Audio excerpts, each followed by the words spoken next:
Hello po.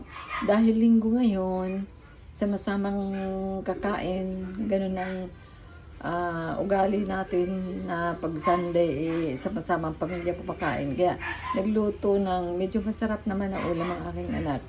Ang aming ulam ngayon ay sinigang na hipon, kargado ng gulay, kangkong, radish, talong, okra, sitaw. Nakahain na aming lunch.